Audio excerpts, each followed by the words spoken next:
How do you keep it fresh? You mean on a musical level?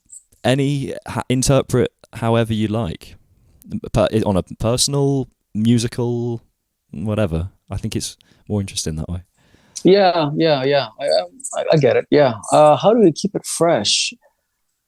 I don't know, really. I mean, you have to. I mean, speaking musically, I always try to think like, okay, obviously by now, 20 albums plus in my career, it's the question I always keep asking myself is like, well, what is it that I have my style, so I don't try to deviate too much. So I have a certain style and vibe that I'm going for, but I always like try to, okay, what is there something that I should inject into my sound and style that I haven't done before? How can I improve my playing, for example? How can I play, I don't want to play the same old licks all the time. Obviously there's going to be some guitar licks there that are kind of signature and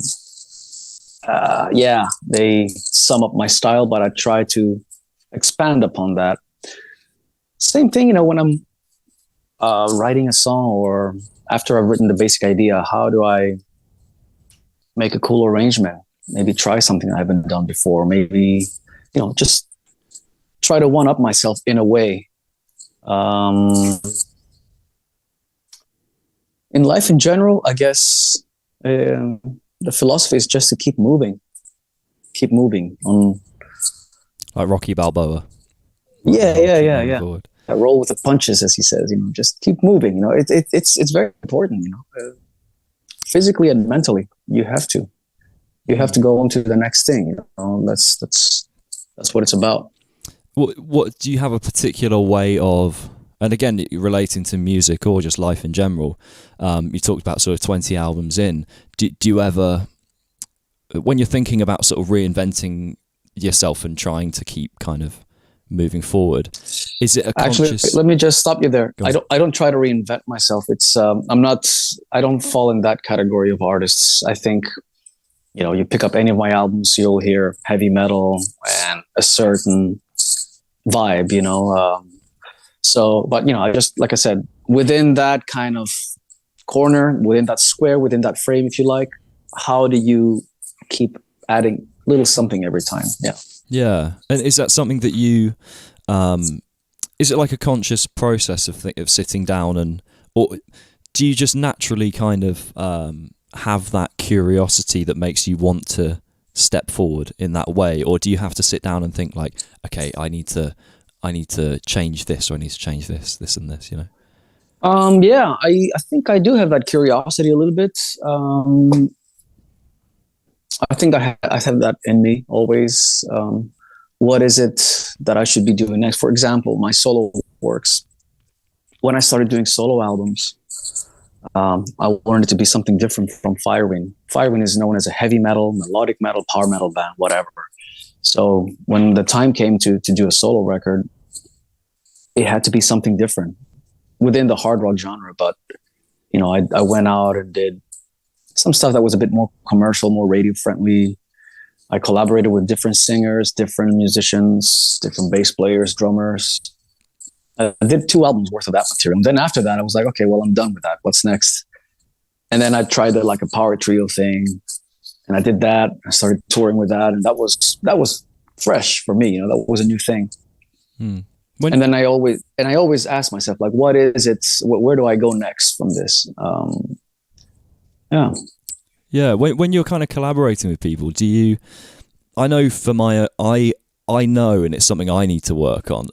There's that sense of pride when you're collaborating sometimes where you write something, you're like, this is great. Or sometimes you hear someone else's idea and you think, I don't know if this works for me, Are you good at like working with others and kind of allowing them that space in the sort of collaborative process, that are kind of allowing ideas to grow, maybe even if initially you think, I don't know if this is working for me? Yeah, I've learned how to be more diplomatic about those things. In the past, I was very adamant about things and like no, this is not the vision, blah blah blah. I mean, that can drive bandmates away. People just turned up to the band or the whole thing. I mean, with that said, the guys that have always been around me in Firewind, they knew it was primarily my musical vision and all that. But at the same time, I'm the kind of guy who likes to hear opinions, and I've learned how to listen more and more to people. It's important actually as you grow older. You have your vision, you have your thing, cool, but you should try to work. You should try to work with the people around you and be more receptive. Yeah. To their ideas. So I mean, for now, I'm going to take it back to Firewind. We went through so many singers in our career, and the newer guy is Herbie Langan's been with us since 2020. Poor guy joined the band, and then there was a pandemic, so nothing happened. But we did put out an album, and we're still touring behind that. And now we're making new songs. So for example, I've been working very closely with Herbie on a daily basis. And he hears my ideas, he comes back with his ideas. And, like I said, sometimes we have to find a common ground about things. Sometimes a producer is good to have in there, or like a third person who can kind of balance things within the band. And you know what I mean? Like, just to say, oh, maybe this and this and this. And then that gives us gives all of us something to think about.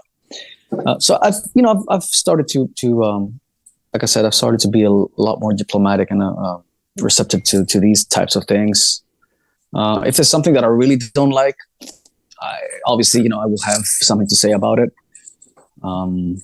So there's certain things, and then there are certain things that, like I said, I'm willing to go in there and change and do.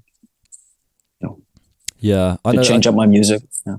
I think it's a guitarist thing as well. I'm a guitarist as well, and I think there's an element of I think there's such a thing intrinsic with not just guitarists, but that searching for your voice and that sound and that way of expressing your personality in the instrument. And obviously, by the nature of the guitar, you can kind of construct a whole song with the one instrument. Same like with a piano, for example. You can introduce the rhythms and things. Take the drums, you can't really bring the melody.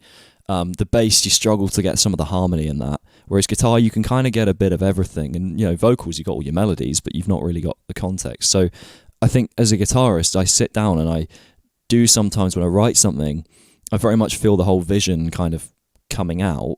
So then to let someone in on that is quite a precious thing, I think. It is.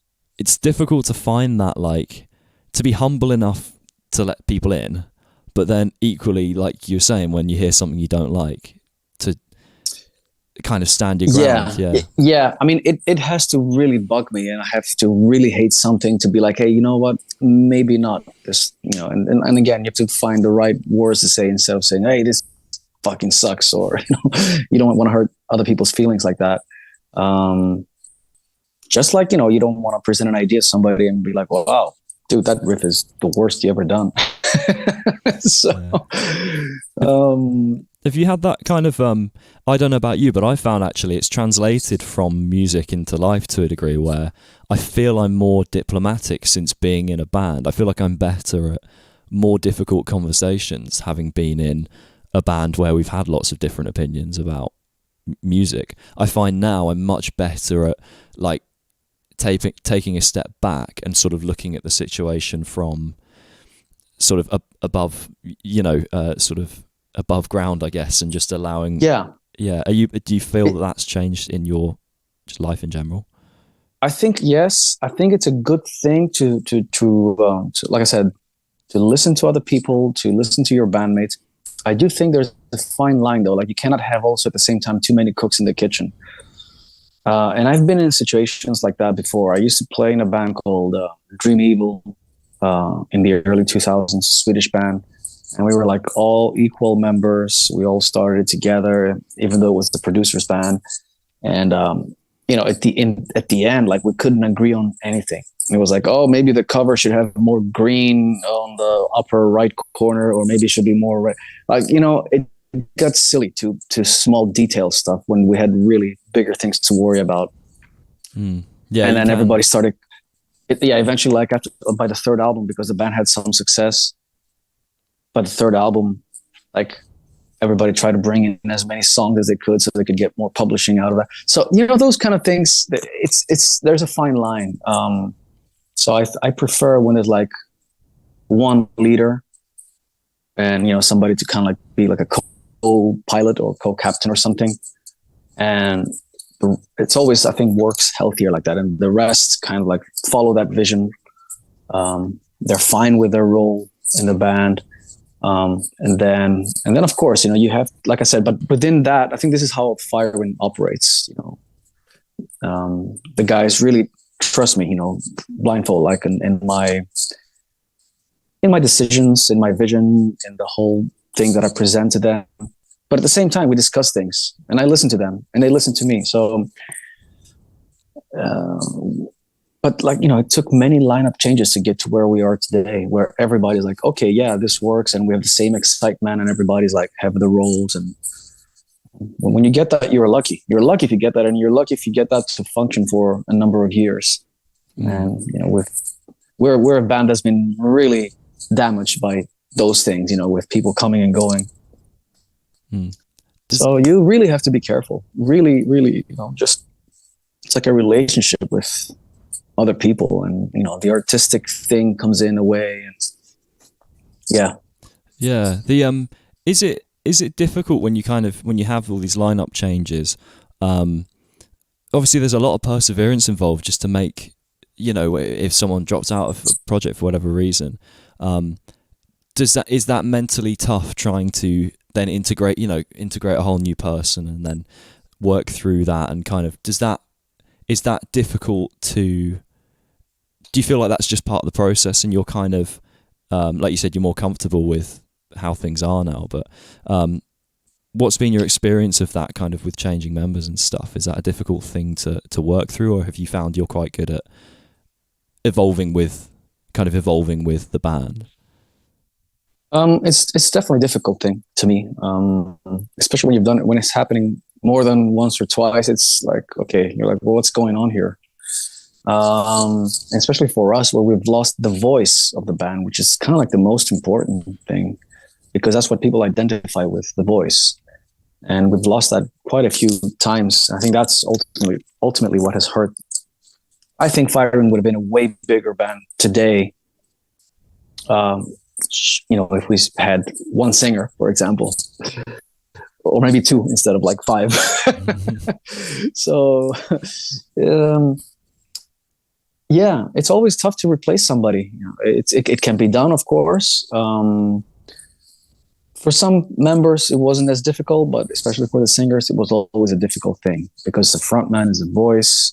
That's just the reality of it, without trying to put anybody else down. Or, whenever you lose a good musician and somebody you have the chemistry musically and as a person, it's tough. And on a personal level, I think it's also tougher for me personally, because like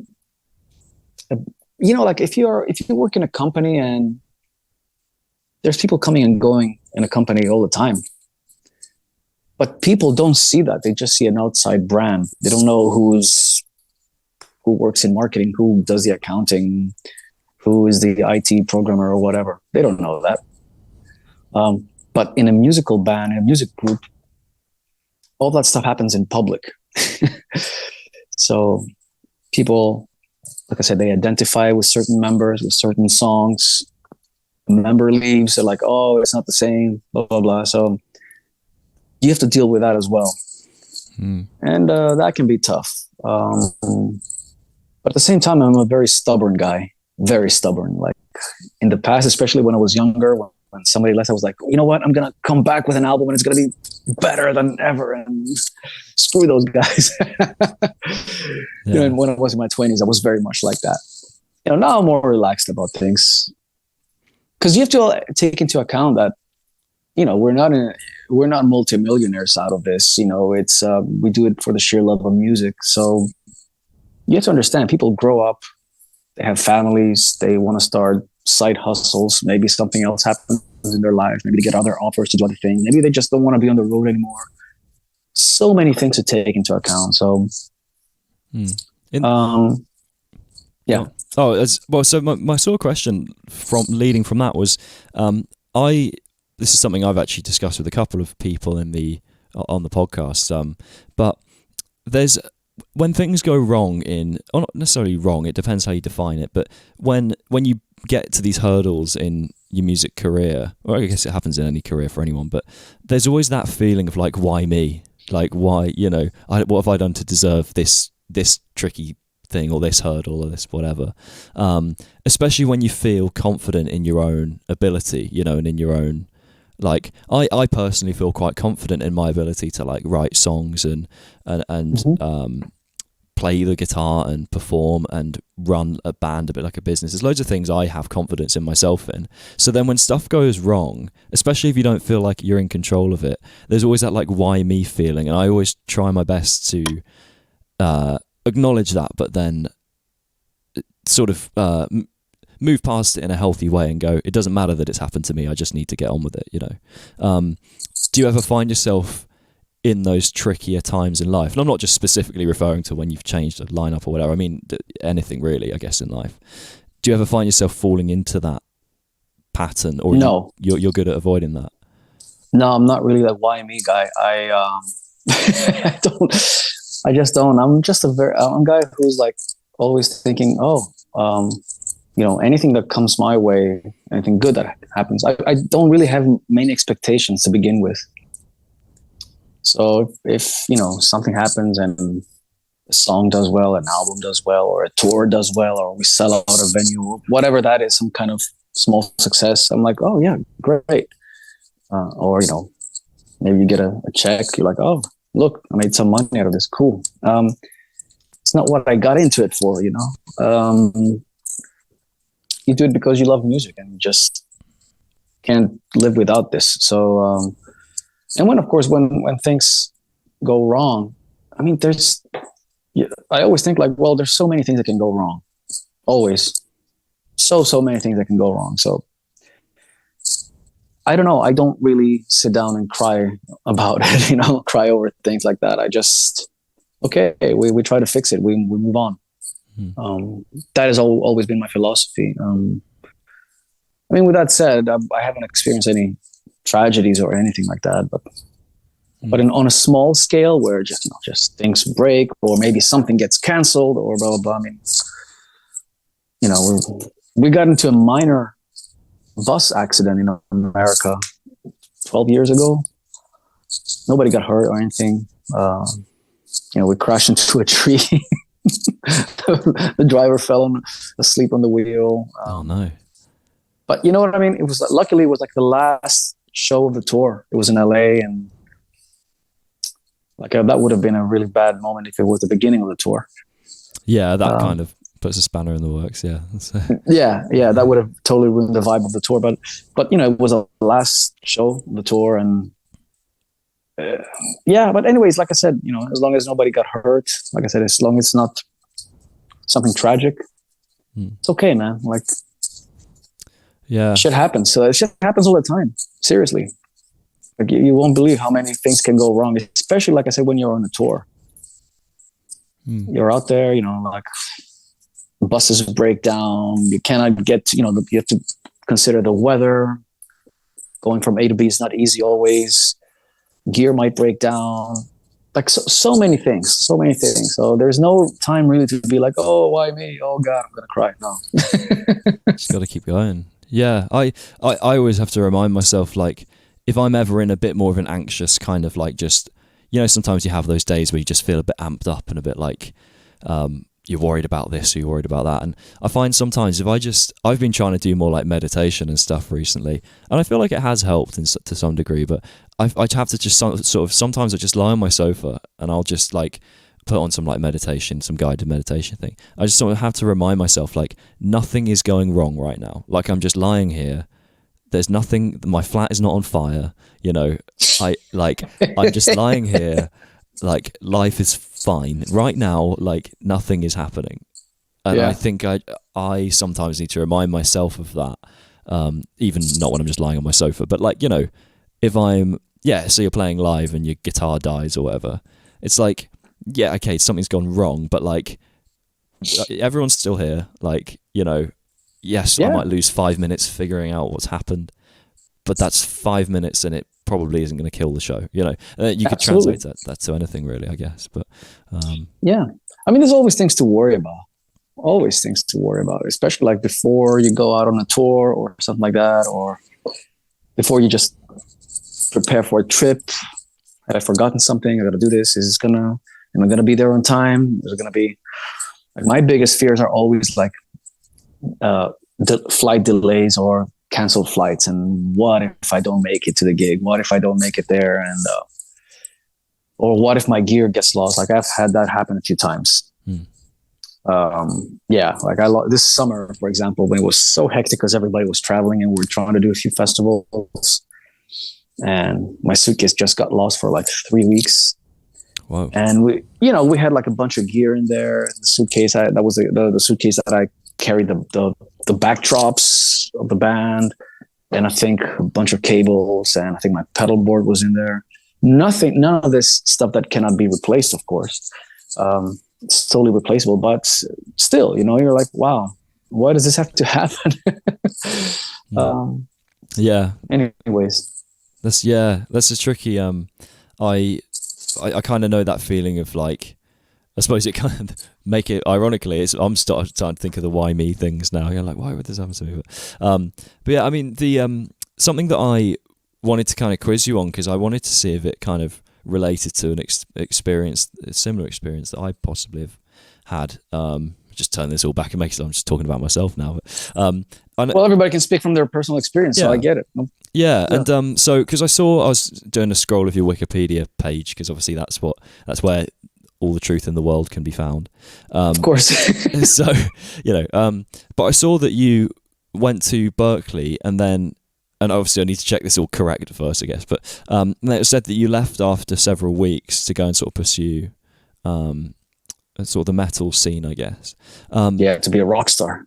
Yeah, and it's, I think what I wanted to relate this to, and then see if you resonate with this or not. Maybe I'm completely on the wrong track, and we'll find out pretty soon. But I remember I went to university over here in the UK, in Birmingham, where I now am, to study business, and I remember I kind of got there thinking, oh, life's going to be great now because I'm, I've got to the uni that I want to go to, and I've, started this new path, and everything will be great. And then I kind of got there, and it just wasn't what I wanted it to be, that sort of change of environment. And then I ended up going to pursue music, and that's how that kind of happened. But my sort of question is, like, was going to Berklee the experience that you expected it to be in that initial sort of phase of your life? And then how did you what sort of changed to make you start there and then go, I guess this isn't for me, I need to pursue something in a different way? Well, there were a couple of things that happened that led me to that decision. First of all, I attended like a summer program they had for like a 5-week thing between like a summer camp thing, after you're done with high school, and then before the year starts again, just go there for 5 weeks. I had a scholarship to do that, and I had a great time that summer. I made a lot of friends, and it was a lot of fun and everything. And while I was there, I auditioned again for another possible scholarship, which I got. So came back to Greece, finished high school, and then flew to America to go to university full time. And at that time, I just like when I went there full time, it just wasn't what I expected at the time, and I felt that it was just very academic, which kind of makes sense. But when you're like 18, I was just a very impatient young man, and I thought it was very academic. There was it was a lot of homework to do, and there was like very little time dedicated to playing. And I thought, okay, I'm probably going to be there, and I'm going to have to practice like 8 hours a day, which is excellent. That's what I love doing. And it wasn't like that. And I remember I got really pissed off because I asked him, can I do some exams? Because I came from a conservatory here in Greece. So I already knew basics of theory, harmony, jazz harmony. I had studied a lot of stuff. I said, I know a lot of the basic stuff. Can I just see if I can skip a few classes, take some credits, and do some exams? And they were like, no, you have to start from scratch. And that was kind of like a turning point. We're like, oh, it's going to be like a lot of wasted time here, and probably a lot of waste of money, which my family couldn't afford anyways, because it was so expensive back then. I cannot imagine how expensive it is by now. So it got me thinking, which is crazy. I was only 18, thinking like, what are we going to do now? What is this? I'm not really enjoying it here. And I remember like I called my dad from a payphone back then. There was no cell phones. I called him from a payphone on the street. And I said, in Boston, I said, hey, Dad, look, I've read through this contract. And I said, if you drop out by the third week, we get full refund. I said, maybe I can use the money to do a recording here instead. And, and my dad was like, sure, son, if you think that's the best way, go for it. So respect to my parents for trusting me on that one. Yeah. Because that's what I did. I went in the next day. I was like, you know what? I resign. I'm dropping out. Give me my money back, please.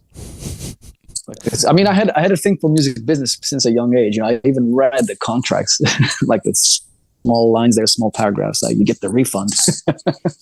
That's quite. I didn't realize, because obviously that decision to drop out. There's definitely that to take the initiative to drop out of to know what a lot of people would be afraid, I think, to make that decision, even if they felt it was the right one, because you've kind of obviously sacrificed a lot to get there, and that I think that's something that a lot of people struggle with, is making the decisions they know are right for them, even though they're the more difficult ones. I mean, you could name it.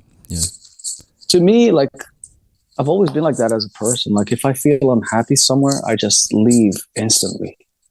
There's like no second thoughts. I cannot stay a second longer somewhere where I'm just miserable. I don't know why. It's just how my DNA is, or how my psychology is. Like, I can't. Like, if I'm unhappy in a relationship, if I'm unhappy with, in a friendship or in a situation, in a job or whatever, if I'm just like, being happy is always the first, the most important thing. Is there the rest is secondary for me? I don't know. I know a lot of people are unhappy. I know that. You see that out there everywhere. A lot of people are unhappy with their lives. You talk to somebody, or they're stuck somewhere where they can't get out, but I'm not sure if it's always possible to get out of it, but I think most times you can change it. You're the only one who can change things. Yeah, there's for yourself always.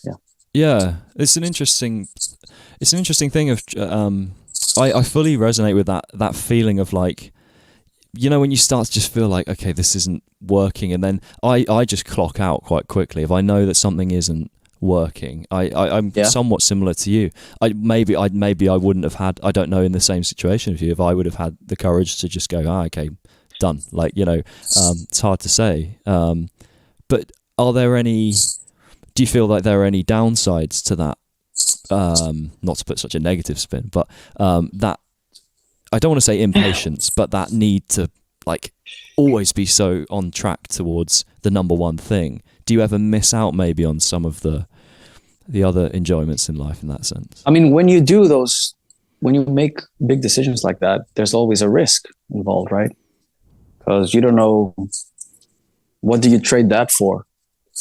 In my case, it's always been that, oh, I traded for my happiness. And that's the most important thing, without really knowing where I'm going to go next. So I think there could be like a professional risk, obviously, financial risk, the whole idea of the unknown. What are you going to do next? Yeah. Yeah, it's a tricky. But But I don't think that's necessarily a negative thing. I mean, as long as you think that you're going to be better off into the position that you are, why would that be a negative thing? I guess it's people become comfortable, don't they? When you feel comfortable in a situation, it could be a relationship, it could be a friendship, a job. Yeah, but why would you be in a toxic relationship? Why would you stay in a toxic relationship if you can be happy? Don't you prefer to be happy, even if you're alone for a while, or maybe you meet somebody else later on? You know what I mean? Well, there's a lot of people that I understand also at the same time. There's a lot of people who have to kind of have one hand in one branch before they leave the other one. I get that too. You have to have some kind of safety.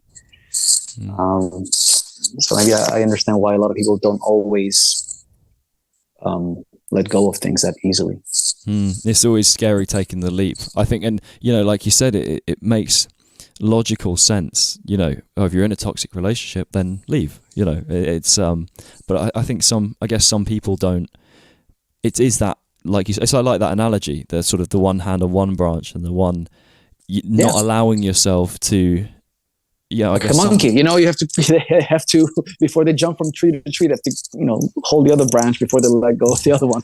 I feel like I'm one of those flying squirrels, the ones that just jump and just put the arms out. Me too. I think I'm just one of them, and I'm just hoping there's a branch there, Exactly. Yeah. I hope I don't die now. Okay, I'm jumping off. I think I'm looking at the tree 10 trees away, going, I'll probably make it to tree 6 if I'm lucky. You will. I think it's a good way to go. It's served me well to this point. I think I have friends that are sometimes surprised when I say. I think the thing I'm personally, and I suspect this probably applies to you from our conversation, but something I've been more proud of myself of recently and trying to acknowledge in myself is I like to think I'm a person that just gets things done, and I don't mean that in I just sort of get things done as quickly as possible. I mean, someone pointed out to me, I was sort of talking about a while ago starting a podcast, and then they said, "Oh, I'm surprised that you just out of nowhere just started it," and it was all, I said I was going to do it, and I just did it. And when I started my band a while back, I was kind of proud of how I managed to just make stuff happen. And it sounds like you're quite a sort of pragmatic person in that sense as well, that just has that, okay, I want something, here's how I can make it happen. And I suppose, like I was talking about, sometimes the downsides, I just talk about expectations. Sometimes I just expect things to happen for me because of that. That whole flying squirrel thing, I'm just expecting the tree to be there. And it isn't always there. It's actually quite a lot of the time. Exactly. That is a tricky part there, like you said, because you can get used to because I've managed to do this and that and all that, and I can make stuff happen. It doesn't mean it'll always happen. It doesn't mean. That's why it's always good to have that kind of what's the word, non-expectation, like that, to have that kind of thing in the back of your head, like, okay, we're doing things, but let's not expect too much out of this. Let's see where it goes. Of course, we're going to try for the best. We want it to succeed. We want it to do well, but you also to take into account, why would someone listen to you and not the other millions of podcasts? Or why would somebody listen to my record or buy a ticket to my show and not to all those other bands that think they're the best in the world as well? Everybody thinks they're the best anyways. So you have to also think it's competitive out there. It's tough, and with technology making everything more accessible and easier and more instant, so there's a lot more happening, a lot faster. So you have to take those things into account. And I think I've met people that they take those things way too seriously, and they cannot even get out of bed in the morning. They're like, oh my God, how am I going to do this? How am I going to climb that mountain? But I think, it comes down to, what is it that you love doing? Do you like playing guitar? Yeah. So, today I'm going to come into my studio, pick up the guitar and make a riff. I'm going to do that anyways. Whether it's going to sell a lot of records, whether it's not going to sell anything, whether I make a gold record, whether nobody listens to it, whether I make nothing out of it. Oh, I lost you for a second there. Still gonna play. Ooh. I'm still gonna make a riff. So at the end of what was I saying? What did you hear? I just lost you for Can you hear me about now? 10 seconds. The connection went a bit it's sort of. Oh yeah, probably internet. Yeah. Yeah, so it's been fine till this point. It was literally just jump for a second. No, I got what you were saying about the sort of, if you love it, then if you're going to do it anyway, I guess finding that enjoyment it's that intrinsic enjoyment, isn't it?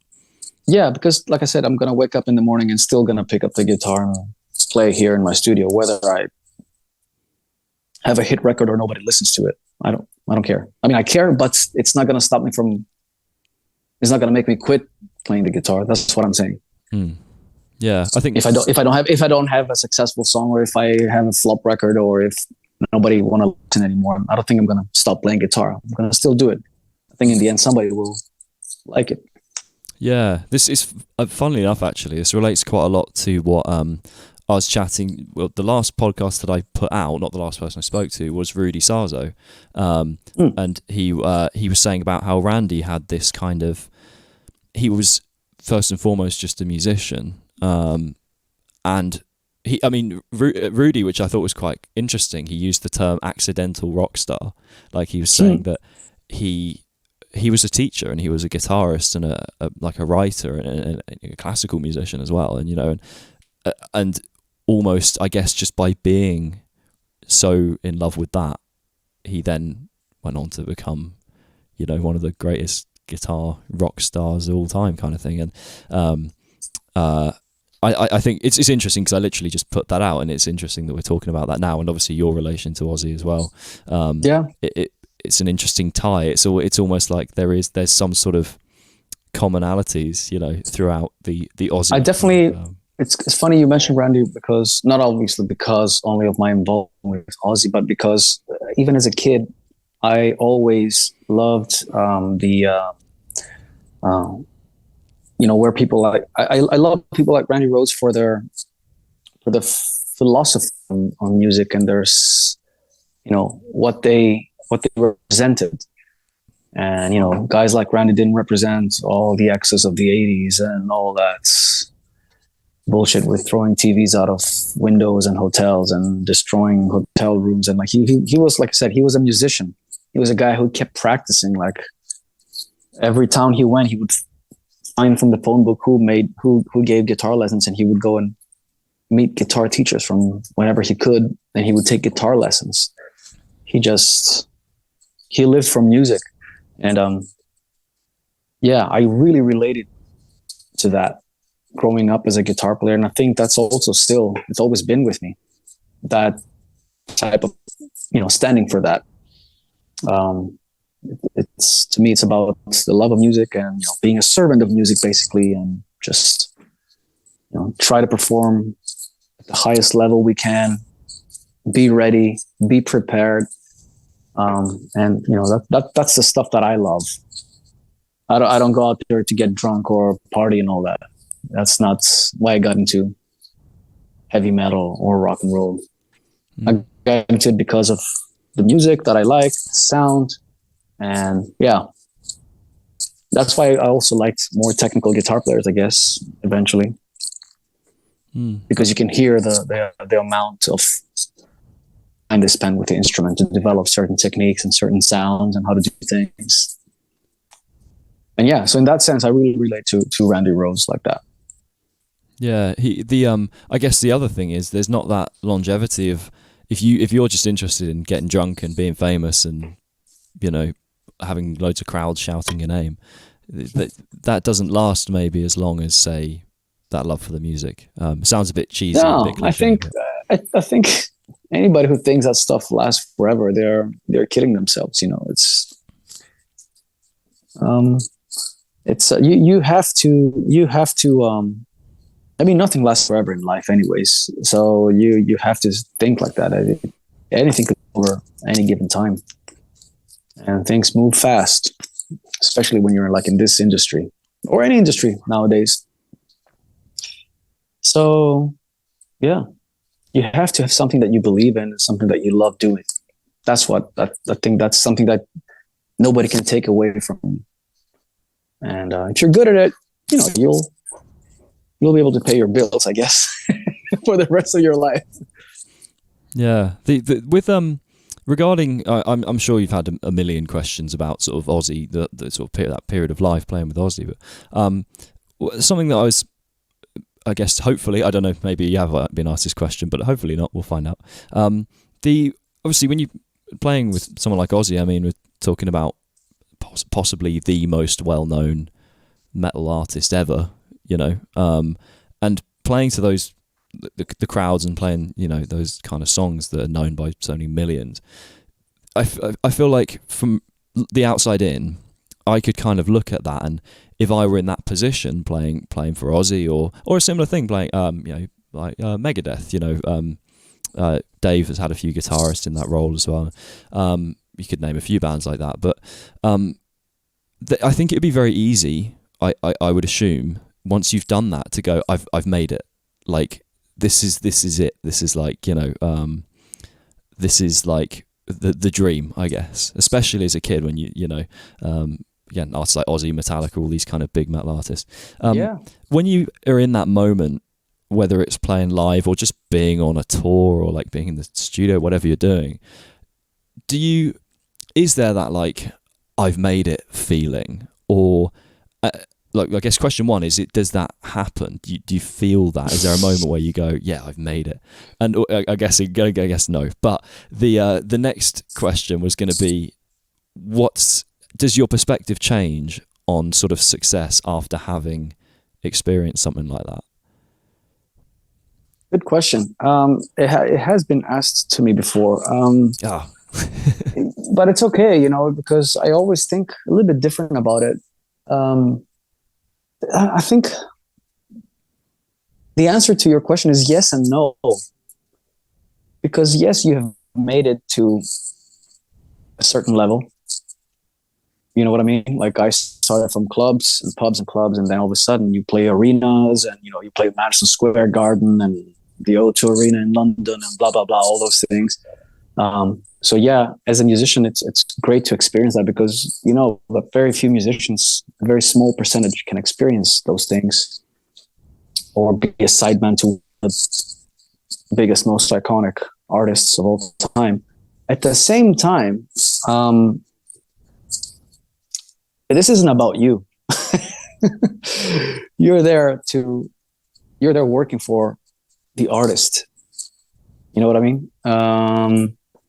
So I always thought, when I was in that world, I knew that at some point that thing would end, one way or another. He's a solo artist. He's going to change band, whatever. He's going to change his mind about things. It happens. You can't think of those people like they're your friends or your bandmates like that. It's just stupid to assume all that.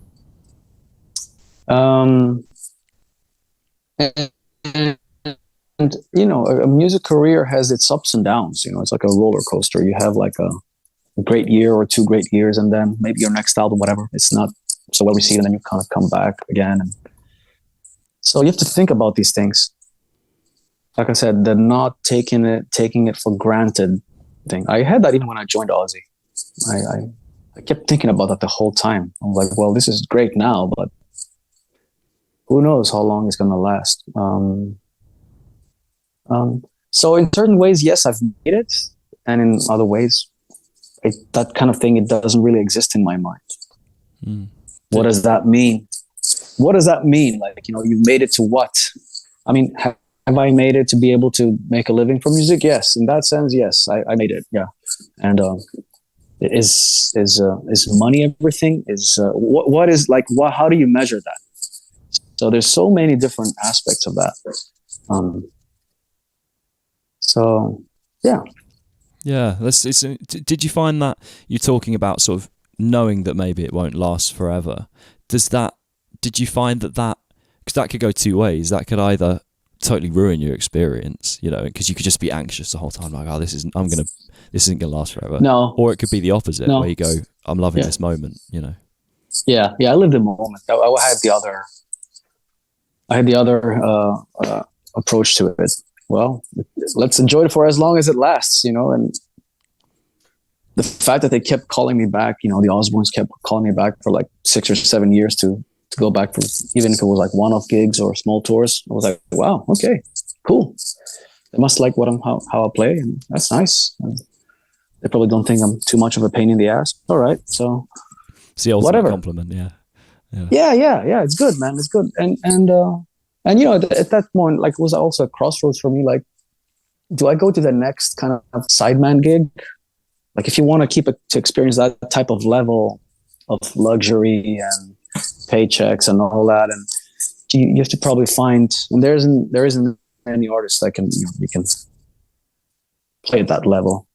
Like, do you want to continue being a sideman, or what do you want to be? And I came from a different background, obviously, having my own band. We already had a little bit of a history and things going on in the underground, of course. Having a little bit of success in Japan and certain places in Europe. So as I've always been a creative guy, creative person, I decided that I don't really want to play guitar for anybody else other than Ozzy. To begin with, I didn't even expect that would happen in my life. So going back to your question, have I made it? I mean, I got everything I ever dreamed of and more out of this. So in that sense, yeah. But then it's like, well, do I think that, do I want to continue down that path? Or it's like, no, I'd rather go back to playing smaller clubs with my own band and just make my own music. And there's something about that is, what's the word? It's so precious, it's, you can't put a price on that. The stuff that you created, when it resonates with certain people, doesn't matter how big a crowd is or how many people that is. When people come to your shows and to see you and your band playing those songs, yeah, that's unbeatable.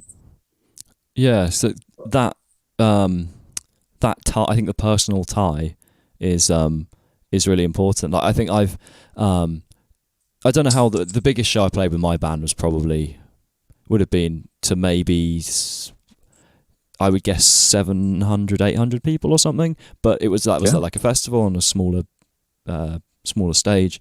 But then we played some shows to like 50, 60 people, and they were awesome because like everyone was just going absolutely crazy. Like, we played and I think, I think that's the thing that people pursue, isn't it?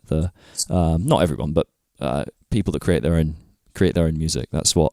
Yeah, I think creators and people that are they have the need to create and put out their art and release their art somehow. I think that's the biggest payoff. That's the fact that they can, like I said, perform their music in front of whatever 50, 100 people. 20 people, whatever. It's somebody that appreciates it and is there for you to support you. That is, like I said, that's unbeatable. It's hard to compare that, with anything. The feeling.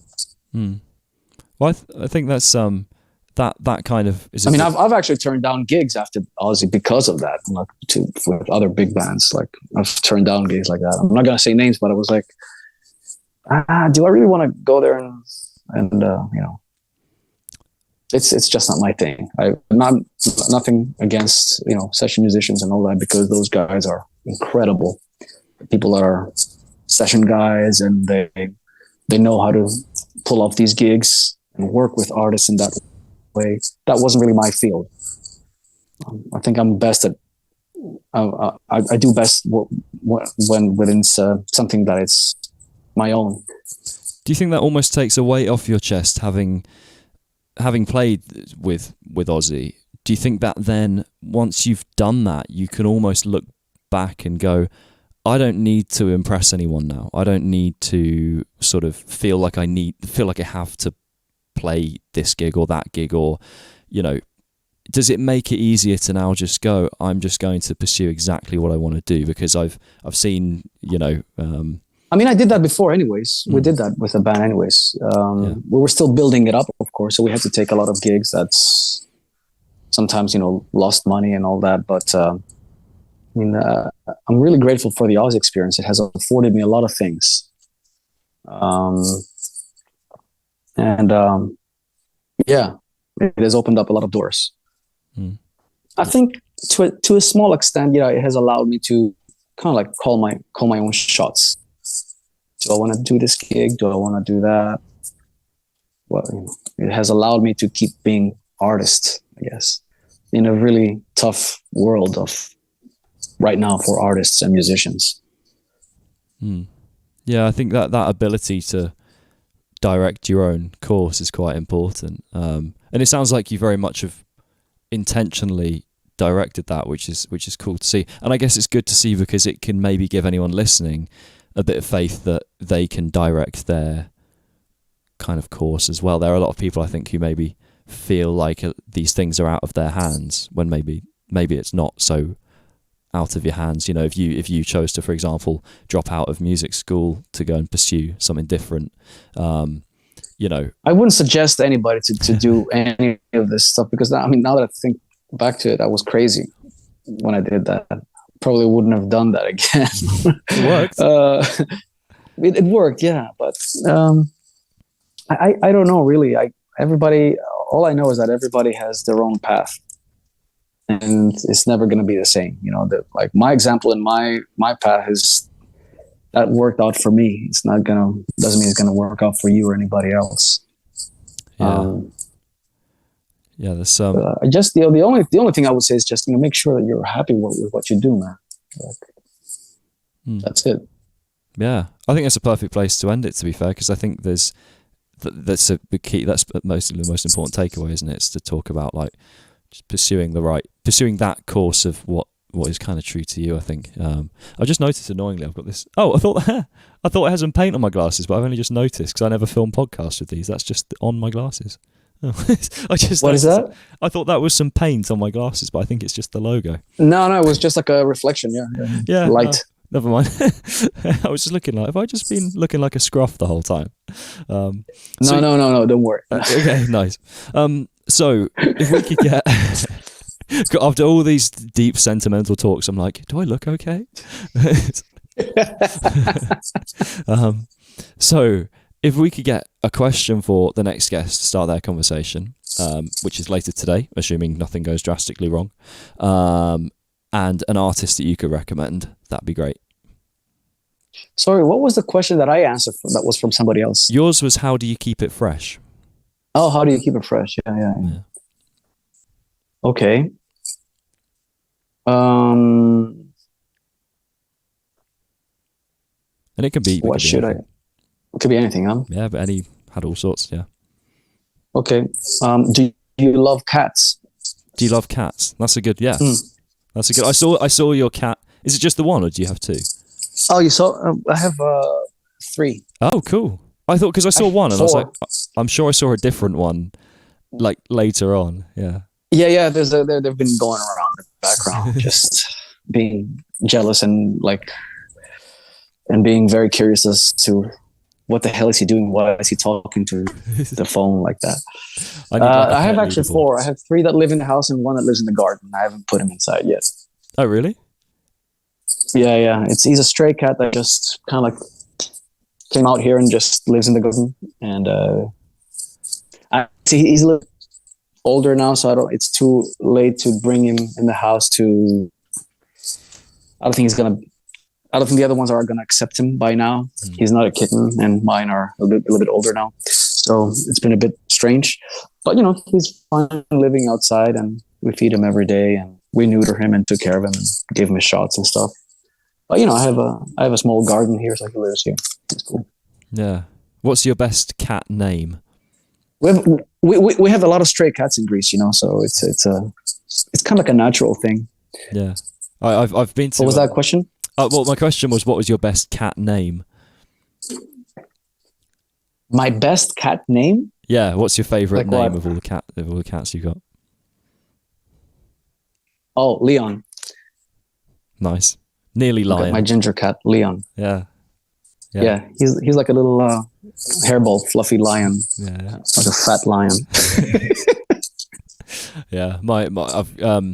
I've been to. I was going to say I've been to I've only been on holidays to Greece. I've been to Samos, Skiathos, Lesvos, and Kefalonia. I think I've been. Oh, cool. Been somewhere else. Yeah, those are the ones I've been to. So I've not experienced like mainland Greece. So that's on the list. Islands is where it's at, and I mean mainland is nice as well. A lot of great places. So if you get a chance, come back. Yeah, for sure. Yeah, no, I'd love to. But so also you need an artist. Someone's waiting to get some approval from you.